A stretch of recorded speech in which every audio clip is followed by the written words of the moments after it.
औज़ु बिल्लाहि मिनश्शैतानिर्रजीम बिस्मिल्लाहिर्रहमानिर्रहीम रब्बी ज़िदनी इल्मा रब्बी ज़िदनी इल्मा रब्बी ज़िदनी इल्मा। उर्दू बराए जमात चहारम उर्दू वर्कबुक सफ़ा नंबर 40। आज हम पेज नंबर 40 पढ़ेंगे। दिन मंगल, तारीख़ 30 मार्च, वर्कशीट नंबर 1। सर्दी और गर्मी का मुवाजना कीजिए और दोनों मौसमों की ममासलत और तफरीक बयान कीजिए। ममासलत कहते हैं जो चीज़ें सेम हों, सिमिलर, और तफरीक कहते हैं जो चीज़ें डिफरेंट हों, डिफरेंस कहते हैं जिसे।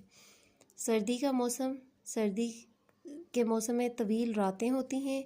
जैकेट, दस्ताने, स्वेटर, जुराबें, ऊन की टोपियाँ, चादरें, मफलर, ऊन की जुराबें इस्तेमाल की जाती हैं।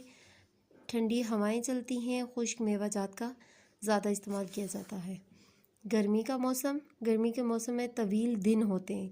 दिन जो होते हैं वो लंबे होते हैं और फ्रॉक, टी शर्ट्स, शलवार कमीज़, कॉटन और लॉन के कपड़े इस्तेमाल किए जाते हैं। ठंडे मशरूबात का ज़्यादा इस्तेमाल किया जाता है। ये तो हमने दोनों मौसमों का जो डिफरेंस था तफरीक बयान कर दिया है। अब हम जो चीज़ें ममासलत, जो चीज़ें सेम होंगी वो बयान करेंगे।